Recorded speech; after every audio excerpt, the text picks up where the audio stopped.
আমাদের 90% এই মুসলমানের দেশে সারা বিশ্বের মধ্যে সাম্প্রদায়িক সম্প্রীতির এক উজ্জ্বল দৃষ্টান্ত। আমাদের এই বাংলাদেশের মতো এত সুন্দর সাম্প্রদায়িক সম্প্রীতি পৃথিবীর অন্য কোথাও, কিন্তু তারপরেও আমরা দেখতে পাই আমাদের সীমান্তের উপরে দাদাবাবুরা তাদের মিডিয়ার মাধ্যমে নানা ধরনের অপপ্রচার চালাচ্ছে। তো আমরা সেই জায়গা থেকে আজকে আমরা জমা ইনশাল্লাহ আলোচনা করব যে ইসলামের দৃষ্টিতে সাম্প্রদায়িক সম্প্রীতি, ইসলাম আমাদেরকে কী শিক্ষা দেয়, আমরা এই সম্পর্কে আজকের জমায় সংক্ষেপে আলোকপাত করার চেষ্টা করব ইনশাআল্লাহ। ইসলাম এমন একটি ধর্ম যা আমরা প্রথমেই যদি বলি, ইসলাম হচ্ছে সার্বজনীন মূল্যবোধ। এটা একমাত্র ইসলামই আমাদেরকে দিয়েছে, অন্য কোনো ধর্মে। আমরা যদি তাকাই যে ইসলাম ধর্মের এই কনসেপ্টটা কোনো ব্যক্তি, কোনো গোষ্ঠী, কোনো এলাকার নামের সাথে সম্পৃক্ত না। যেমন যদি আমরা তাকাই ইহুদি ধর্ম, তারা ইয়াকুব আলাইহিস সালামের ছেলে ইয়াহুদার নামের অনুসারে তাদের ধর্মের নাম রেখেছে কি? ইহুদি ধর্ম। যদি বৌদ্ধ ধর্মের দিকে তাকাই, গৌতম বুদ্ধের নাম অনুসারে তাদের ধর্মের নাম কি হয়েছে? বৌদ্ধ ধর্ম। খ্রিস্টান ধর্মের দিকে তাকাই, তা আমরা যাকে ঈসা বলি তারা তাকে বলে যিশু খ্রিস্ট। এই যিশু খ্রিস্টের নাম অনুসারে খ্রিস্টান ধর্ম হয়েছে। আমাদের সহবাস্থান যারা করে হিন্দু ভাইদের ধর্মের দিকে তাকাই, সিন্ধু নদের অববাহিকায় যে ধর্মটা, যে কালচারটা গড়ে উঠেছে, সেই ধর্মের অনুসারীদেরকে হিন্দু বলে।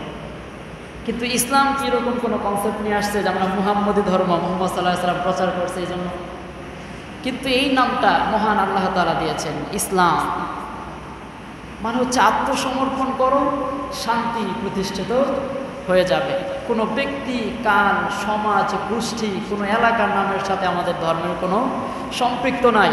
সবাই যেন এক ছাতার নিচে এক আল্লাহর রব্বানিয়াতের মধ্যে, উলুহিয়াতের মধ্যে আসতে পারে। এই জন্য আল্লাহ তাআলা নিজের নামটা সিলেক্ট করে দিয়েছেন। আল্লাহ রাব্বুল আলামিন বলেন, ইন্নাদ দীনা ইনদাল্লাহিল ইসলাম। মহান আল্লাহ তাআলার কাছে একমাত্র, কেবলমাত্র মনোনীত ধর্মের নাম কি? ইসলাম। 2 নাম্বার, আমাদের ইসলাম ধর্মের চেতনার দিকে যদি তাকায়, আমাদের ইসলাম ঐক্য এবং বিশ্ব পরিবারের চেতনা আমাদেরকে দান করেছে। ইসলাম কখনো বিভেদ, অনৈক্য এবং সততা বিভক্ত এটা চায় না। সবাই কীভাবে এক হয়ে থাকতে পারে সেই কনসেপ্ট ইসলাম আমাদেরকে দান করেছে।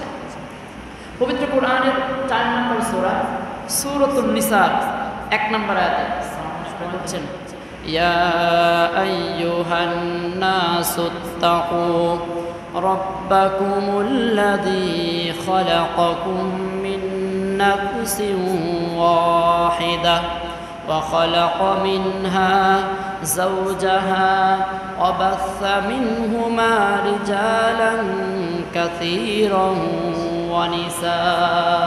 সুবহানাল্লাহ।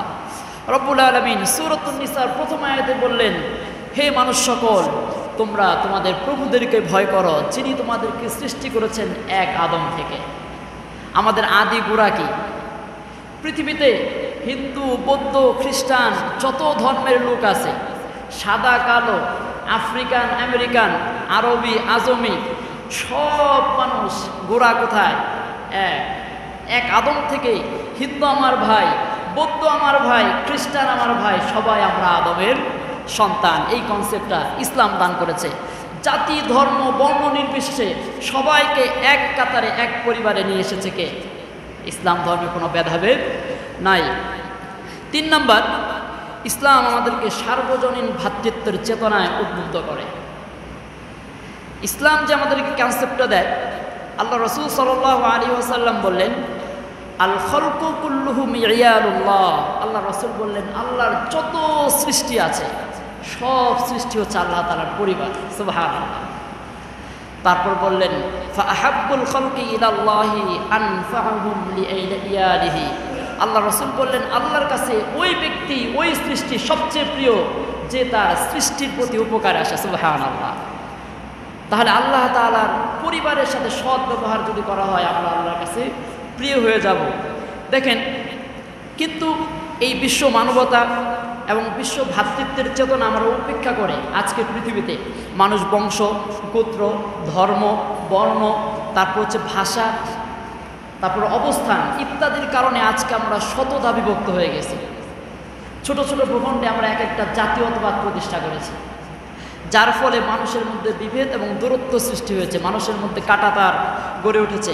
কিন্তু আল্লাহ তাআলা এই পার্থক্যকে স্বীকার করেন না। রব্বুল আলামিন পবিত্র কোরআনের ৪৯তম সূরা সূরাতুল হুজুরাতে ঘোষণা করলেন ১৩ নম্বর আয়াত, ইয়া আইয়ুহান নাসু ইন্না খালাকনাকুম মিন যাকারিন ওয়া উনসা وجعلناكم شعوبا وقبائل لتعارفوا إن أكرمكم عند الله أتقاكم। রব্বুল আলামিন ঘোষণা করছেন, হে মানব জাতি, সবাইকে ডাকলেন, হিন্দু, বৌদ্ধ, খ্রিস্টান সব সাদা কালো সবাইকে ডাকতে বললেন, হে মানব জাতি, আমি তোমাদেরকে একজন পুরুষ এবং একজন নারী থেকে সৃষ্টি করেছি। সুবহানাল্লাহ। তোমাদের গোড়া হচ্ছে এক, আবার তোমাদের এইখান থেকে আমি তোমাদেরকে বিভিন্ন জাতি, গোত্র, ভাষা এবং বর্ণে বিভক্ত করেছি, যাতে তোমরা পরস্পরে পরিচিত হতে পারো। তার মানে আমাদের যে সাদা কালো, আরবি আজমি, ইরানি তুরানি, এই যে জাতীয়তাবাদ আল্লাহ তাআলা এত ধরনের বৈচিত্র্য করেছেন, এটা আমাদের জন্য রহমত। সুবহানাল্লাহ। ৪ নম্বর, ইসলাম আমাদেরকে মানবিক মর্যাদার সার্বজনীনতা দিয়েছেন। সুবহানাল্লাহ। মানুষ হিসেবে মর্যাদা প্রতিষ্ঠা করেছেন, শুধুমাত্র মুসলমান হিসাবে না।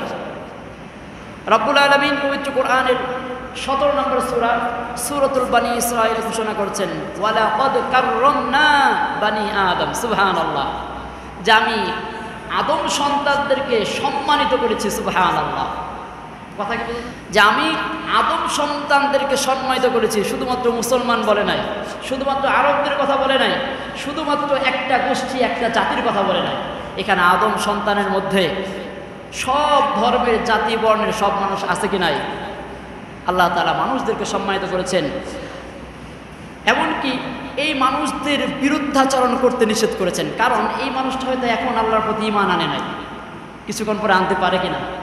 আল্লাহ বললেন, ওয়ালাকাদ কাররামনা বনী আদম, আমি আদম সন্তানদেরকে সম্মানিত করেছি, এমনকি আমার নিয়ামত দানের ক্ষেত্রে কোনো বাছ বিচার করি নাই। যে আমার প্রতি ঈমান এনেছে, ঈমান আনে নাই, কে কালো, কে সাদা, কে বড় লোক, কে ছোট লোক, আমি এগুলো দেখি নাই। বরং আমার সূর্যের আলো সবাইকে সমানভাবে দেই, আমার নিয়ামত অক্সিজেন আমি সবাইকে সমানভাবে দেই, আমার নিয়ামত পানি আমি সবাইকে সমানভাবে দেই, সব কিছু দিয়ে আমি সবাইকে পরিপূর্ণ করে রেখেছি। সুবহানাল্লাহ। আল্লাহ রসুলও কোনোদিন মানুষের মধ্যে ভেদাভেদ করেন নাই। আল্লাহ রসুল সাল্লাল্লাহু আলাইহি ওয়াসাল্লাম মদিনায় সাহাবাদেরকে নিয়ে বসে আছেন, এমন সময় একটা জানাজা যাচ্ছে। আল্লাহ রাসূল সেই জানাজা দেখে দাঁড়ায় গেলেন। সাহাবায়ে কেরাম প্রশ্ন করলেন, ইয়া রাসূলুল্লাহ, এ তো হচ্ছে একজন ইহুদির লাশ। আল্লাহ রাসূল বললেন, আওয়ালাইসা নাফস, এটা কি মানুষ না? আমি তো মানুষকে সম্মান করেছি, আমি মানবতাকে সম্মান করেছি। সুবহানাল্লাহ। মানুষ হিসাবে তার মর্যাদাকে আল্লাহ রাসূল সাল্লাল্লাহু আলাইহি সাল্লাম প্রতিষ্ঠিত করে গেলেন। এমনকি ৫ নাম্বার, ইসলাম মানব জীবনের সর্বজনীন নিরাপত্তা দিয়েছে। মানুষের জীবন যেহেতু সবচেয়ে মূল্যবান, আল্লাহ তাআলা এই ইসলামের মাধ্যমে মানুষের জীবনকে সবচেয়ে বেশি মর্যাদাবান করেছেন। পবিত্র কোরআনের ৫ নম্বর সূরা সূরাতুল মায়েদা ৩২ নম্বর আয়াত আল্লাহ ঘোষণা করছেন, মান ক্বাতালা নাফসান বিগাইরি নাফসিন আও ফাসাদিন ফিল আরদি ফাকাআন্নামা ক্বাতালান নাসা জামিআ। রব্বুল আলামিন ঘোষণা করলেন, যে ব্যক্তি কোনো মানুষকে, কোনো মুসলমানকে বলছে, কোনো আরবিকে বলছে, কোনো মানুষকে অন্যায়ভাবে হত্যা করলো, সে যেন সমগ্র বিশ্বের সব মানুষকে হত্যা করে ফেললো। নাউযুবিল্লাহ। তাহলে ইসলাম মানুষের জীবনের মর্যাদাকে সবচেয়ে বেশি দিয়েছেন। ৬ নাম্বার, ইসলাম ন্যায় বিচার এবং আইনের দৃষ্টিতে কে মুসলমান, কে অমুসলিম, কে কালো, কে সাদা, কে বড়লোক, কে ধনী, কোনো বাছ বিচার করেন না। ইসলাম সবার প্রতি ন্যায় এবং আইনের সম্মতা প্রতিষ্ঠা করেছেন। বলেন সুবহানাল্লাহ। পবিত্র কোরআনের ৪ নম্বর সূরা সূরাতুন নিসার ১৩৫ নম্বর আয়াত রব্বুল আলামিন বললেন, ইয়া আইয়ুহাল্লাযীনা আমানু কুনু কওয়ামিনা বিল কিসতি শুহাদাআ লিল্লাহ। রব্বুল আলামিন ঘোষণা করলেন, হে মানুষ সকল, তোমরা মানুষের মধ্যে যখন বিচার করবা, কোনো মীমাংসা করবা, ন্যায় ইনসাফ এবং সততার সাথে করা। সুবহানাল্লাহ। এই জায়গায় কোনো বাজ বিচার করা যাবে না। আইনের দৃষ্টিতে সবাই সমান এবং সমান আশ্রয় লাভের অধিকারী হতে হবে। দেখেন, ইসলামের দ্বিতীয় খলিফা হযরত ওমর ফারুক রাদিয়াল্লাহু তাআলা আনহু, তিনি ফজর নামাজ আদায় করতেছিলেন। এক ইহুদি আবু লুলু, সে হযরত ওমর রাদিয়াল্লাহু তাআলা আনহুকে নামাজ অবস্থায় ছুরি দিয়ে কয়েকটা স্টেপ করে ওই জায়গায় মারাত্মক ব্যাহত করলেন। হযরত ওমর রাদিয়াল্লাহু তাআলা আনহু একদিকে পড়ে গেলেন, আরেকজন এসে নামাজটা শেষ করলেন। এখন হযরত ওমর রাদিয়াল্লাহু তাআলা আনহুর ছেলে উবাইদুল্লাহ ইবনে ওমর, ইনি সকালবেলা বাবাকে যখন জখম করা হয়েছে, তিনি চলে গেলেন একটা তরবারি নিয়ে, এই আবু লুলুর মেয়ের ঘরে চলে গেলেন। আবু লুলুকে তো ওই জায়গায় আটকানো হয়েছে, তাকে ইসলামী আইনের হেফাজতে নেওয়া হয়েছে। হযরত ওমরের ছেলে উবাইদুল্লাহ ইবনে ওমর, তিনি চলে গেলেন আবু লুলুর বাসায়, গিয়ে তার মেয়েকে হত্যা করলেন। পাশাপাশি আরও দুইজন ব্যক্তি যারা এই আবু লুলুর সাথে সহযোগিতা করেছিল, যারা প্রমাণিত, তাদের দুইজনকে হত্যা করলেন। এই হত্যা করে আসার পর এটা কি বিচারাধীন না বিচার বহির্ভূত হত্যা হলো? বিচার বহির্ভূত হত্যা। হযরত ওমর রাদিয়াল্লাহু তাআলা আনহু তখনও ইন্তেকাল করেন নাই, তিনি আহত অবস্থায় 2 দিন বেঁচে ছিলেন। হযরত ওমর রাদিয়াল্লাহু তাআলা আনহুর কাছে যখন এই ঘটনা পৌঁছলো যে হযরত ওমরের ছেলে এই আবু লুলুর মেয়ে এবং আর 2 আত্মীয়কে মেরে ফেলেছে, তখন হযরত ওমর বললেন, আগে উবাইদুল্লাহ জেলখানায় বন্দী করো। নিজের ছেলে দেখে নাই, কারণ এটা তার প্রতিশোধ, তার অধিকার ছিল প্রতিশোধ নেওয়ার, কিন্তু প্রতিশোধ নেওয়ার পদ্ধতিটা কি হয় নাই, আইনসঙ্গত হয় নাই। হযরত ওমর নিজের ছেলেকে বন্দী করে রাখলেন, যাতে পরবর্তী খলিফা এসে তার বিচার করতে পারে। এখন ইসলামী আইনে যে বিচার সিস্টেমটা, সেটি হচ্ছে যে যদি তার উত্তরাধিকার থাকে, তারা যদি মাফ করে দেয়, ভালো, দিয়ত দিবে, ক্ষতিপূরণ দিবে। অন্যথায় কিসাস চাইলে কিসাস, হত্যার বদলে হত্যা করা হবে। কিন্তু যে 3 জনকে উবাইদুল্লাহ ইবনে ওমর হত্যা করেছিলেন, তাদের কারও কোনো উত্তরাধিকারী ছিল না। ইসলামী শরীয়ত মোতাবেক যার কোনো উত্তরাধিকার নাই, তার পক্ষে আইন লড়বে কে? রাষ্ট্র। আর যখন হযরত ওসমান রাদিয়াল্লাহু তাআলা রাষ্ট্র ক্ষমতায় অধিষ্ঠিত হলেন, তিনি সাহাবীদেরকে নিয়ে মজলিসে শুরা প্রতিষ্ঠা করলেন যে কি করা যায়। হযরত আলী রাদিয়াল্লাহু তাআলা আনহু, তিনি মত দিলেন যে হত্যার বদলে হত্যা হবে, কিসাস প্রতিষ্ঠা করা হবে। এরকম বেশ কিছু সাহাবী বিভিন্ন মত দিলেন। সর্বশেষ হযরত ওসমান রাদিয়াল্লাহু তাআলা আনহু বললেন যে যেহেতু তাদের কোনো উত্তরাধিকার নাই, আর আইন মোতাবেক উত্তরাধিকার হচ্ছে আমি, রাষ্ট্রপ্রধান হিসাবে আমি তাদের উত্তরাধিকারী, আমি কিসাস মাফ করে দিলাম, তাদের পক্ষ থেকে দিয়াত আমি আদায় করে দেব। সুবহানাল্লাহ। কিন্তু ইসলামী রাষ্ট্রে কখনোই ইনসাফ, ন্যায় প্রতিষ্ঠা ছাড়া অন্যায় কিছু করতে পারে? তার সর্ব অবস্থায় আল্লাহ বললেন যে তোমরা কি করো? ইসলামের পক্ষে ন্যায় ইনসাফ প্রতিষ্ঠা করো। 7 নাম্বার, ইসলাম আমাদেরকে শিক্ষা দেয় পারস্পরিক ধর্ম বিশ্বাসকে অসম্মান না করা। প্রত্যেকের যার যার ধর্মকে সে তার ওন করে, সে তার ধর্মকে বিশ্বাস করে, সম্মান করে। এই জন্য রব্বুল আলামিন পবিত্র কোরআনের 6 নম্বর সূরা সূরাতুল আনআমের 108 নম্বর আয়াতে বললেন, ওয়ালা তাসুবুল্লাযীনা ইয়াদউনা মিন দুনিল্লাহ ফায়াসুবুল্লাহু আদওয়াম বিগাইরি ইলম। রব্বুল আলামিন বললেন যে তোমরা যারা আমি আল্লাহকে বাদে অন্যকে ইবাদত করে তাদের উপাস্যকে গালি দিও না, কারণ তোমরা যদি তাদের উপাস্যদেরকে গালি দাও তাহলে তারা অজ্ঞতাবশত তোমাদের আল্লাহকে গালি দিয়ে বসবে। নাউযুবিল্লাহ। আল্লাহ শিখাই দিলেন অন্যের ধর্মের প্রতি কি করা যাবে না, অবজ্ঞা, তুচ্ছ তাচ্ছিল্য করার কোনো সুযোগ নাই। আজকে যে অমুসলিমরা তাদের ধর্মে যা হালাল রয়েছে তা হয়তো আমাদের ধর্মে হারাম, তাদের ধর্মে যেটা হারাম তা হয়তো আমাদের ধর্মে হালাল, কিন্তু আমরা তাদেরকে ওই কাজে বাধ্য বা তা কাজ করতে দিতে পারি না, বা তাদেরকে বাধ্য করতে পারি না যেটা তাদের ধর্মে নিষিদ্ধ। বরং তাদের ধর্ম তাদের মতো পালন করতে দেওয়ার সুযোগ দিতে হবে। এটা আল্লাহ নিজে আইন করে দিয়েছেন। আল্লাহ রাসূল সাল্লাল্লাহু আলাইহি ওয়াসাল্লাম যখন মদিনায় ইসলামী রাষ্ট্র প্রতিষ্ঠা করলেন, তিনি একটা সনদ প্রতিষ্ঠা করেছিলেন মদিনার ইহুদি, খ্রিস্টান, আউস, খাজরাজ এবং সব গোষ্ঠীর সাথে। সেই জায়গায় আল্লাহ রাসূল সাল্লাল্লাহু আলাইহি ওয়াসাল্লাম 47টি ধারা দিয়েছিলেন। এর মধ্যে ধর্মীয় স্বাধীনতা অন্যতম একটা ধারা ছিল, যে মদিনা রাষ্ট্রে সবাই বসবাস করবে, যে যার ধর্ম স্বাধীন এবং সার্বভৌমভাবে আদায় করতে পারবে, কেউ কাউকে বাধা দিতে পারবে না। 8 নাম্বার, সকল সম্প্রদায়ের কাছে রব্বুল আলামিন এই কোরআনকে পাঠিয়েছেন। সুবহানাল্লাহ। তাহলে অন্য ধর্মের প্রতি আমরা বিদ্বেষ, হিংসা পোষণ করব না। রব্বুল আলামিন পবিত্র কোরআনের 3 নম্বর সূরা সূরাত আলে ইমরানের 64 নম্বর আয়াতে ঘোষণা করলেন, কুল ইয়া আহলাল কিতাবি তাআলাউ ইলা কালিমাতিন সাওয়াইন বাইনানা ওয়া বাইনাকুম। আল্লাহ বললেন, হে আহলে কিতাব, আল্লাহ রাসূলকে বললেন, হে রাসূল আপনি বলে দেন, হে আহলে কিতাব আসো আমরা সেই কথার উপর একমত হই যেটা তোমাদের এবং আমাদের মধ্যে সমান। সুবহানাল্লাহ। এক আল্লাহ ছাড়া কারো ইবাদত করব না। এখন দেখেন, যারা এখন ঈমান আনে নাই, পরক্ষণে সেই ঈমান আনতে পারে কিনা। কিন্তু আপনি যদি তার প্রতি বিদ্বেষ পরায়ণ হয়ে তার প্রতি কোনো অন্যায় করেন, তাহলে সে কি আর আপনার ধর্মে আসবে? কখনো আসবে না। 9 নাম্বার, ইসলাম আমাদেরকে শিক্ষা দেয় সহাবস্থান এবং সদাচরণ করতে সর্ব অবস্থায়। আমরা এই দেশে সংখ্যাগরিষ্ঠ বলে শুধু আমরাই থাকবো, অন্যরা থাকতে পারবে না। বিষয়টা কি এমন? রব্বুল আলামিন ইসলামের নিয়ম করে দিয়েছেন, সর্ব অবস্থায় সহাবস্থান করবে এবং সদাচরণ করবে। পবিত্র কোরআনের 60 নম্বর সূরা সূরাতুল মুমতাহিনা এর 8 নম্বর আয়াতে আল্লাহ তাআলা বললেন, লা ইয়ানহাকুমুল্লাহু আনিল্লাযীনা লাম ইউকাতিলুকুম ফিদ-দীনি ওয়া লাম ইউখরিজুকুম মিন দিয়ারিকুম আন তাবাররুহুম ওয়া তুকসিতু ইলাইহিম ইন্নাল্লাহা ইউহিব্বুল মুকসিতিন।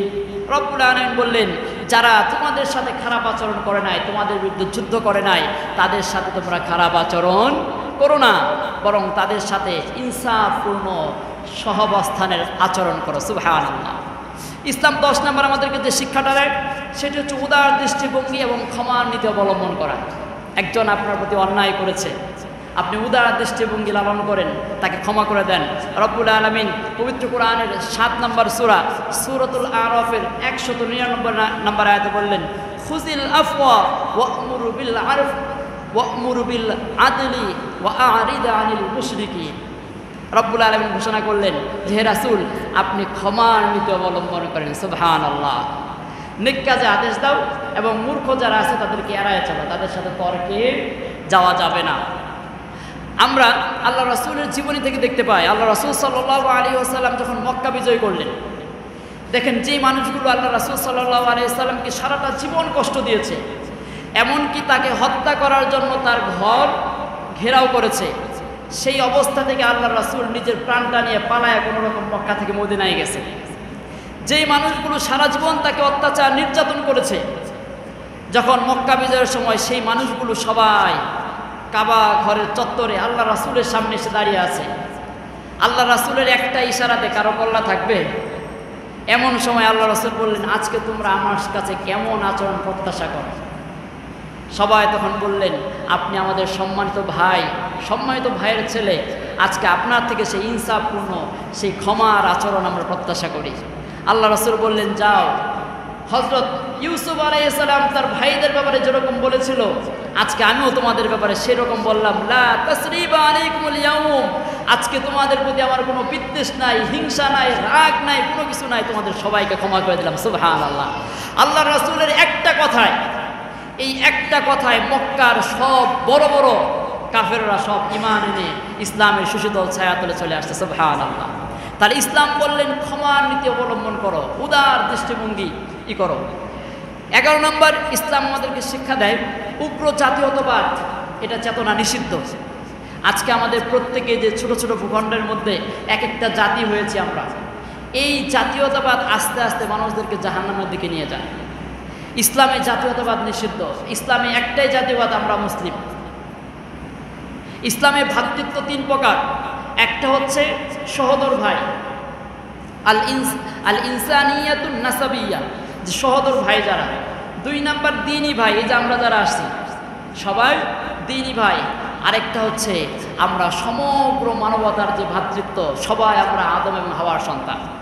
সে আফ্রিকার হোক, ইহুদি হোক, খ্রিস্টান হোক, নাসারা হোক, বৌদ্ধ হোক, নাস্তিক হোক, আস্তিক হোক, সবাই আমরা কি ভাই। ইসলাম এই শিক্ষা দেয়। 12 নম্বর, ইসলাম একটা বৈষম্যহীন অর্থনৈতিক ব্যবস্থা এবং সামাজিক নিরাপত্তা প্রদান করে। আজকে মুসলমানদের দেশে ইসলাম বলে অন্য ধর্মের যারা আছে তারাও যেন তাদের স্বাধীনভাবে ব্যবসা বাণিজ্য, তাদের অর্থনৈতিক প্রতিষ্ঠা করতে পারে, তাদের এই ব্যাপারে কোনো বাধা দেওয়ার রাইটস কারো নাই, এবং সামাজিকভাবে নিরাপত্তা তাদেরকে দিতে হবে। ইসলাম শুধু বলেছে কি করা যাবে কি করা যাবে না। ইসলাম বলছে আহাল্লাহুল বাইআ ওয়া হাররামার রিবা। ইসলাম ব্যবসাকে হালাল করেছে, সুদকে করেছে হারাম। এর মধ্যে থাকলে আপনি কি তার বাধা দিতে পারবেন? 13 নম্বর, রাসূলুল্লাহ সাল্লাল্লাহু আলাইহি ওয়াসাল্লাম বিদায় হজের ভাষণে তিনি সমগ্র প্রকার সাম্প্রদায়িকতাকে নিষিদ্ধ ঘোষণা করেছেন। সুবহানাল্লাহ। আল্লাহ রাসূল সাল্লাল্লাহু আলাইহি ওয়াসাল্লাম বললেন যে আজকের দিন যেমন পবিত্র, আজকের এই স্থান যেমন পবিত্র, আজকের এই মাস যেমন পবিত্র, তেমনি তোমাদের প্রত্যেকের জীবন, সম্পদ এবং সম্মান আল্লাহর কাছে পবিত্র। আজকে থেকে সব কৌলিন্য প্রথা বাতিল করা হলো। ইসলাম সাদা কালো, উঁচু নিচু, ধনী গরিব কোনো ভেদাভেদকে স্বীকার করে না। আজকে থেকে রাসূলুল্লাহ সাল্লাল্লাহু আলাইহি ওয়াসাল্লাম ঘোষণা করলেন যে আজকে থেকে জাহিলিয়াতের যুগের যত ধরনের রক্তের পণ ছিল সব নিষিদ্ধ করা হলো। এবং সর্বপ্রথম আমাদের হাশিম বংশের, আল্লাহ রাসূল বললেন যে আমাদের হাশিম বংশের যে রাবিয়া ইবনে হারিসের পুত্র খুন করেছিল, এই খুনের বদলা আমি রাসূল মাফ করে দিলাম। সুবহানাল্লাহ। আপনারা জানেন যে জাহিলিয়াতের যুগে কাউকে হত্যা করা হলে বংশ পরম্পরায় বছরের পর বছর তাদের যুদ্ধ লেগে থাকতো এই একটা হত্যার বদলে। আল্লাহ রাসূল বলেন আগে আমি আমার হাসি বংশের রক্তের বদলা মাফ করে দিলাম, এরপর থেকে এখন থেকে সব আল্লাহ মাফ হয়ে গেল। এখন থেকে কোনো পিতার অপরাধে গেলে পুত্রকে শাস্তি দেওয়া যাবে না, পুত্রের অপরাধের কারণে পিতাকে শাস্তি দেওয়া যাবে না। 14 নম্বর, ইসলাম বললেন আপনি যখন অন্যদের সামনে কোনো তর্ক করবেন, কোনো ডিবেট করবেন, সেটা যেন উত্তম পন্থায় হয়। সুবহানাল্লাহ। ইসলাম কি বললেন? অন্য কারোর সাথে আপনার বিতর্ক ডিবেট হলে সেটা কোন পর্যায়ে হতে হবে? উত্তম পর্যায়ে। রব্বুল আলামিন পবিত্র কোরআনের 16 নম্বর সূরা সূরাতুন নাহলের 125 নম্বর আয়াতে ঘোষণা দিলেন, উদউ ইলা সাবিলি রাব্বিকা বিল হিকমাতি ওয়াল মাউইযাতিল হাসানা ওয়াজাদিলহুম বিল্লাতী হিয়া আহসান। রব্বুল আলামিন বললেন তুমি যখন কাউকে ইসলামের প্রতি আহ্বান করবা তখন প্রজ্ঞা এবং সদুপদেশের সাথে তোমরা তাদেরকে ডাকো, এবং যদি কোনো ডিবেট করো, বিতর্ক করো, সেটা যেন সর্বোত্তম পন্থায় হয়। সুবহানাল্লাহ। কখনো তাদের সাথে বিতর্কে যাওয়া যাবে না। 15 নম্বর, সকল নবী রাসূলের প্রতি একমাত্র ইসলাম কত উদার ধর্ম, সকল নবী রাসূলের প্রতি তারা শর্তহীন বিশ্বাস স্থাপন করেছে। সুবহানাল্লাহ। ইহুদিরা শুধুমাত্র মুসা আলাইহিস সালামকে বিশ্বাস করে, অন্য নবীকে স্বীকার করে না। খ্রিস্টানরা শুধুমাত্র ঈসা আলাইহিস সালামকে বিশ্বাস করে, অন্য কোনো নবীর প্রতি তাদের সম্মান, শ্রদ্ধা, ভক্তি নাই। কিন্তু একমাত্র ইসলাম ধর্ম আমরা সব নবীদেরকে আমাদের নবী মনে করি। সুবহানাল্লাহ। আমাদের মধ্যে কোনো ভেদাভেদ নাই। ইসলাম একমাত্র উদার ধর্ম। 16 নম্বর, যত ধরনের উস্কানিমূলক কর্মকাণ্ড আছে ইসলাম আমাদেরকে নিষিদ্ধ করে দিয়েছে। সুবহানাল্লাহ বলবেন না?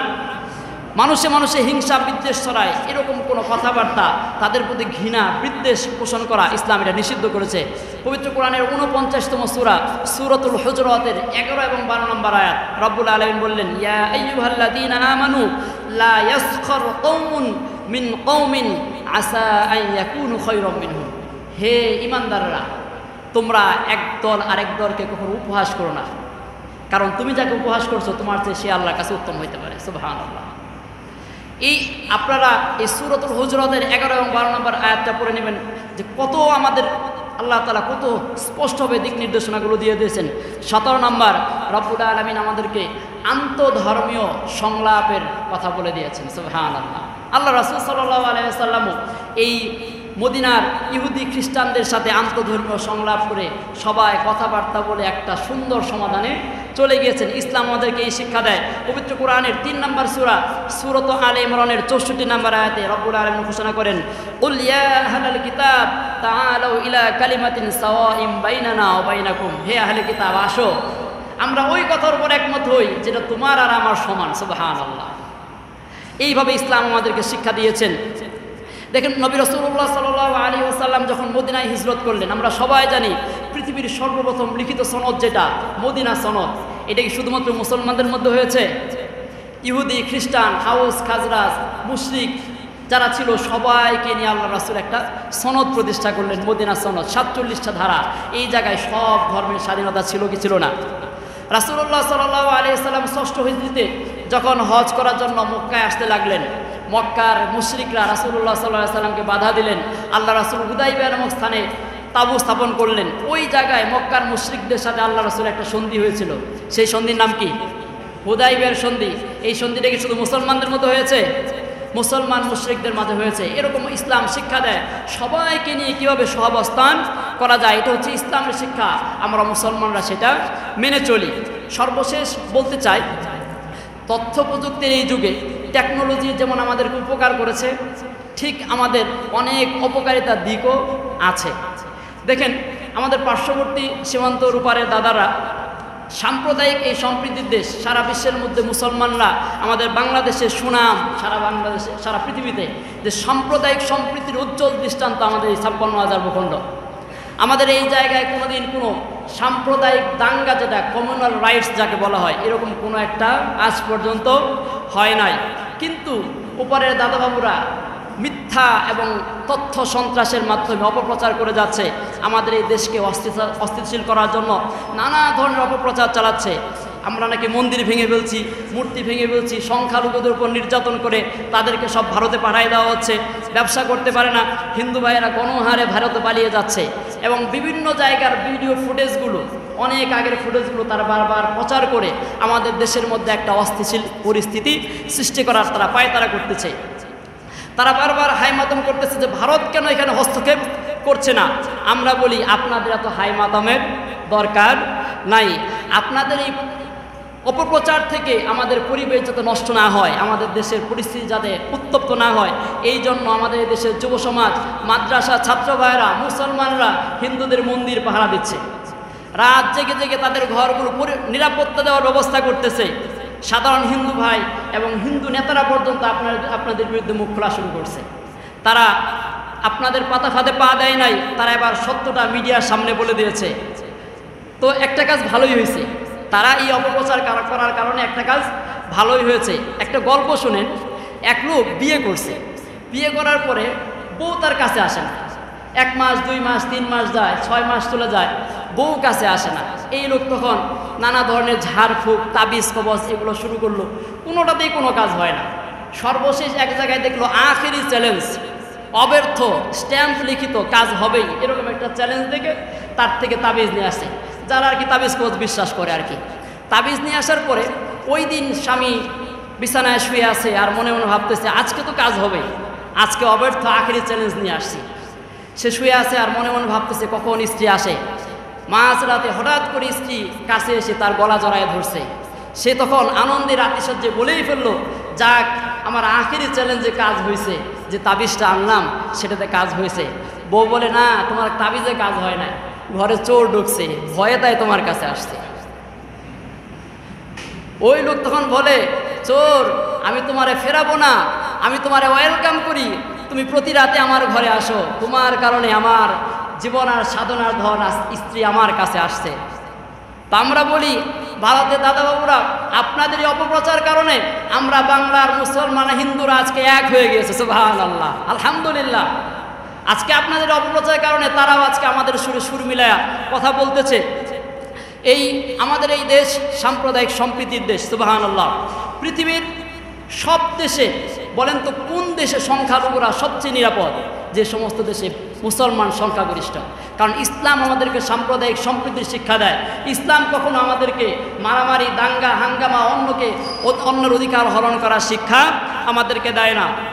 যারা ভারতের এই অপপ্রচার প্রপাগান্ডা চালাচ্ছে, তাদেরকে আমরা বলবো যে আপনারা আমাদের দেশে আসেন, যতদিন ইচ্ছা থাকে, 2-3 মাস থাকেন, থেকে দেখে যান সাম্প্রদায়িক সম্প্রীতি কাহাকে বলে। আজকে আমাদের দেশে আসেন, আমাদের দেশের বিশ্ববিদ্যালয়ের হলগুলোতে যান, হিন্দু মধ্য খ্রিস্টান সব ছেলেমেয়েরা একসাথে থাকতেছে, সিট সংকুলন না হলে এক সিট ভাগাভাগি করে সবাই থাকতেছে হিন্দু মধ্য, তাদের মধ্যে কোনোদিন ভেদাভেদ হয় নাই। আপনারা আসেন চট্টগ্রামের ফটিকছড়ি নানুপুর মাদ্রাসায় যান, একটা ওয়ালের এই পাশে মাদ্রাসা, ওই পাশে মন্দির, শত শত বছর ধরে আছে, মুসলমানরা হিন্দুদের মন্দির প্রোটেক্ট দিয়ে রাখতেছে। আপনারা আসেন, দেখেন যে আমাদের এই দুর্যোগ, বন্যা যখন জাতীয় দুর্যোগ হয়, তখন আমরা যখন ত্রাণগুলো নিয়ে যাই, আমরা কি শুধু দেখি কারো মুসলমান এদেরকে দেই, নাকি মানবতা যেখানে বিপন্ন, ইসলাম সেই জায়গায় সবার আগে চলে যায়। আপনারা আসেন, এই কয়েকদিন পরে দুর্গাপূজা শুরু হবে, দুর্গাপূজায় রাত দিন 24 ঘন্টা গান বাজায়। কোনো মুসলমান কি কোনোদিন বলছে যে তোদের গানের আওয়াজ আমাদের নামাজের সমস্যা হচ্ছে, গান বাজাইতে পারবি না? বরং আমরা বড় বড় রাস্তাগুলো তাদের ছেড়ে দেই, যাদের জায়গায় নাই রাস্তার মধ্যে তারা তাবু করে, তারা ওই জায়গায় রাস্তার মধ্যে তারা পূজা মণ্ডপ করতেছে। মুসলমান কোনদিন বাধা দিয়েছে? বরং কোনো সমস্যা হয় নাই। 1947 সালে যখন ভারত এবং পাকিস্তান স্বাধীন হয়েছে, সেইখান থেকে আজ পর্যন্ত বাংলাদেশে সাম্প্রদায়িক দাঙ্গা যাকে বলে, কমিউনাল রাইটস, একদম ম্যাচ আকারে যেটা হয়, বাংলাদেশের ইতিহাসে একটাও হয় নাই। খুঁজে দেখাইতে পারবেন? একটা এরকম দাঙ্গা হয় নাই। কিন্তু অপরদিকে 1947 থেকে আজ পর্যন্ত আপনাদের সেই ভারতে 18,000-এর বেশি সাম্প্রদায়িক দাঙ্গা হয়েছে, যেখানে হাজার হাজার মুসলমানদেরকে নির্বিচারে হত্যা করা হয়েছে, হাজার হাজার মুসলমানদের ব্যবসা প্রতিষ্ঠান ঘুরায় দেওয়া হয়েছে, শত শত মসজিদ জ্বালায় দেওয়া হয়েছে। আপনারা বাবরি মসজিদকে ভেঙে আপনাদের রাম মন্দির প্রতিষ্ঠা করেছেন। বাংলাদেশে একটা ইতিহাস দেখান যে কোনো একটা মন্দির ভেঙে সেখানে মসজিদ করা হয়েছে। সাম্প্রদায়িক সম্প্রীতি দেখতে চাইলে আমাদের দেশে আসেন। এরকম অপপ্রচারে আমাদের এই বাংলাদেশের এই শান্তিপ্রিয় মানুষরা আর আপনাদের সেই ঘোলা পানিতে মাছ শিকার করতে দেবে না। আমরা বাংলাদেশের মুসলমানরা সাম্প্রদায়িক সম্প্রীতি, শান্তি সম্প্রীতিতে বিশ্বাস করি। আমরা সর্বোপরি আমাদের দেশের মানুষদেরকে বলবো, আপনার সজাগ থাকতে হবে, কেউ যেন আমাদের এই পরিস্থিতি ঘোলাটে করে কোনো অন্যদিকে নিয়ে যেতে না পারে। আমরা ইসলামী আদর্শে উজ্জীবিত হয়ে সাম্প্রদায়িক সম্প্রীতি বজায় রেখে, হিন্দু আমাদের ভাই, বৌদ্ধ আমাদের ভাই, খ্রিস্টান আমাদের ভাই, নাস্তিক আমাদের ভাই, সব আমরা এক আদমের সন্তান, এই পরিচয় নিয়ে যেন বাংলাদেশে থাকতে পারি। রব্বুল আলামিন আমাদেরকে সকলকে তৌফিক দান করুন, আমিন।